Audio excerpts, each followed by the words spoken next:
തിരുവനന്തപുരം രാജാജി നഗറിലെ പരിമിത സൗകര്യങ്ങളിൽ നിന്നാണ് ശ്രീകുട്ടൻ രാജ്യത്തിനായി ബൂട്ടണിഞ്ഞത്.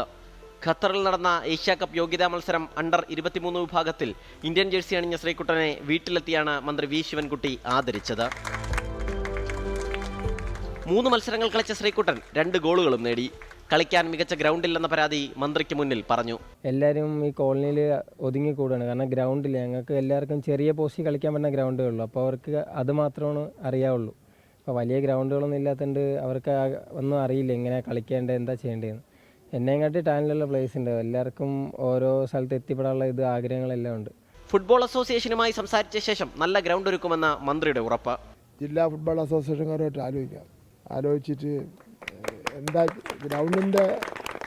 ഗ്രൗണ്ടിൻ്റെ കുറവ് ഏറ്റവും പ്രധാനപ്പെട്ട പ്രശ്നമാണ്. ഇവിടെ സംസ്ഥാന അടിസ്ഥാനത്തിൽ തന്നെ സ്റ്റേഡിയങ്ങൾ വൈകുന്നേരം സമയത്ത് കുട്ടികൾക്ക് ചില കണ്ടീഷൻസിൻ്റെ അടിസ്ഥാനത്തിൽ കളിക്കുന്നതിന് വേണ്ടിയുള്ള അവസരം കൊടുക്കാം. 3ാം വർഷ ബിരുദ വിദ്യാർത്ഥിയായ ശ്രീകുട്ടൻ കേരള ബ്ലാസ്റ്റേഴ്സ് ടീമിലും അംഗമാണ്.